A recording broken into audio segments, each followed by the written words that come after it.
Well folks, we're here across town at my uncle's place with the 61 GMC 5000. It's a very warm day out today, high 40s, low 50s, so once again figured I'd get some stuff done. I came down here probably about 2 or 3 weeks ago and I took the top off the transmission. I took the hump out of the cab and everything and tried to figure out why we weren't getting into 5th gear. And from what I could tell, everything looked good inside the transmission, so I'll throw some clips in here of me pulling that apart.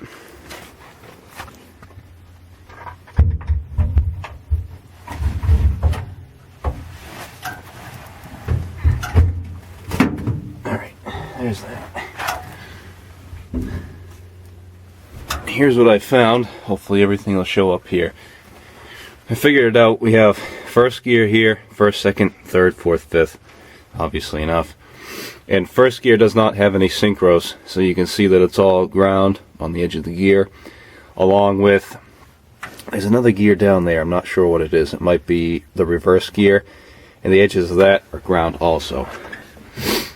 So if I'm not mistaken, I believe these would be the synchros there, and then this plate is what shifts when it moves and everything lines up. That would be 5th gear, and that would be 4th gear. And I slid this forward so I can kind of line everything up and wiggle it. I was able to shift it into 5th gear.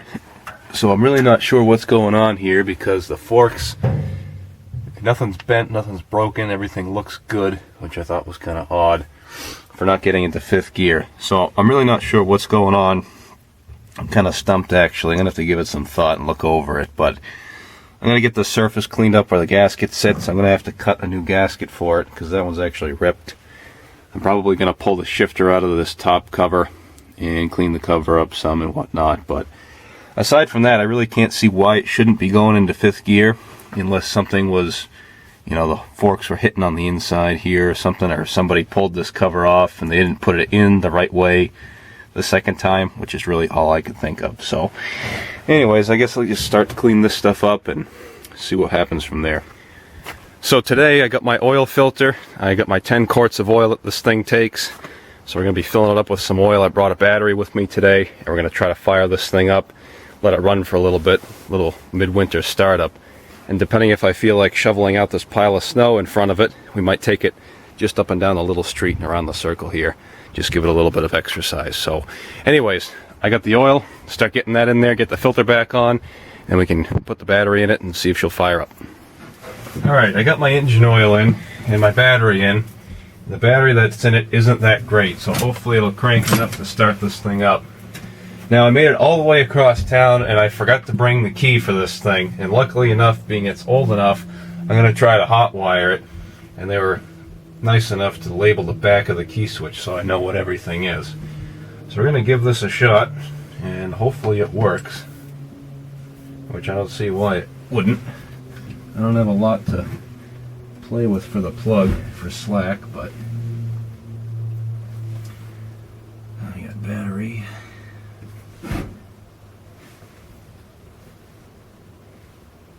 Ignition.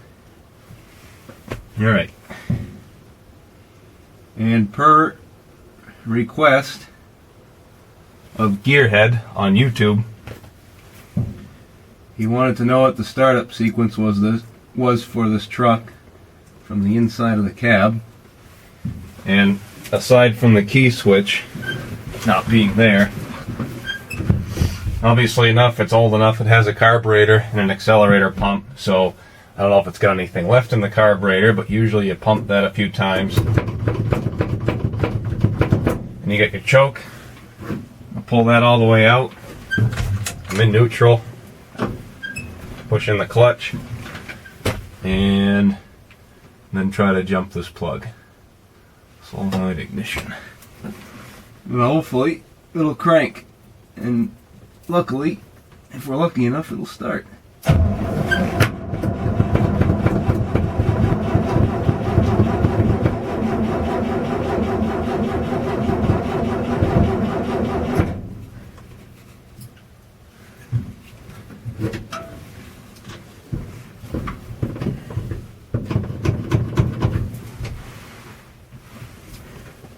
I did replace the fuel line going from the carburetor to the pump temporarily, so hopefully I didn't get airbound, which it might have. Alright, let's try that.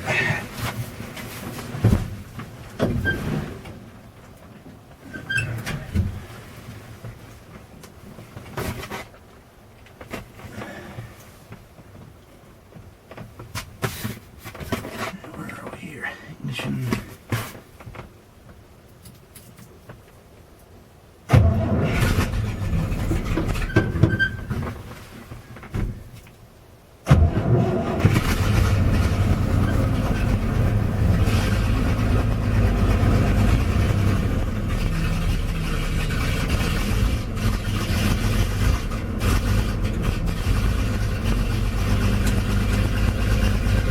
And there you have it. Nice midwinter startup. A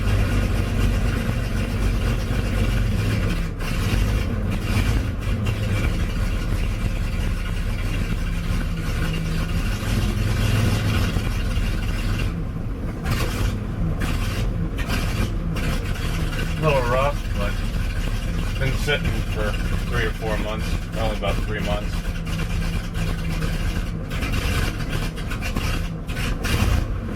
Might be flooding itself too. Float stuck in the carburetor was flooding some, and I checked the oil and threw another quart in. Still kind of low, but we'll try this again.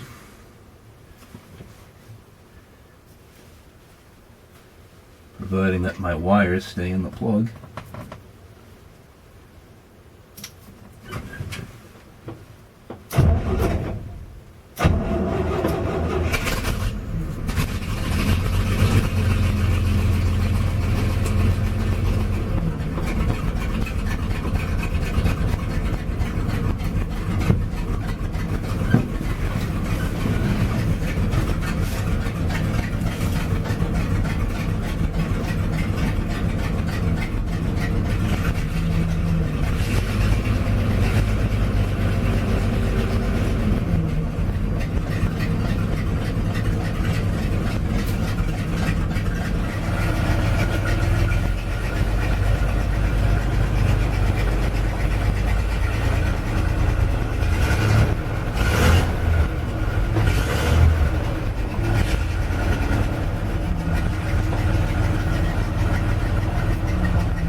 Idle's nice. As long as it's not getting too hot with the tarp there.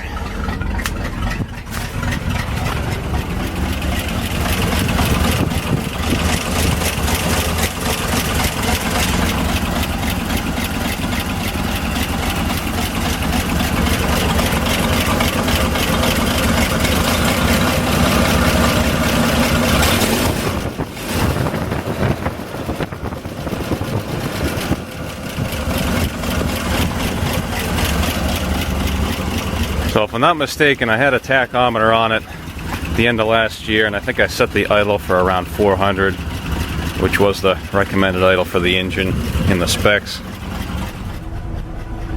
So that's just a midwinter startup for the 61 GMC.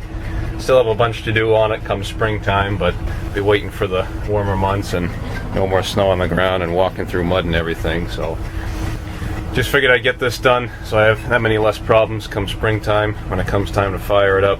I still have to look around for a bed for the back of it. I gotta finish cleaning up the grill for the front, get that all taken care of and polished up.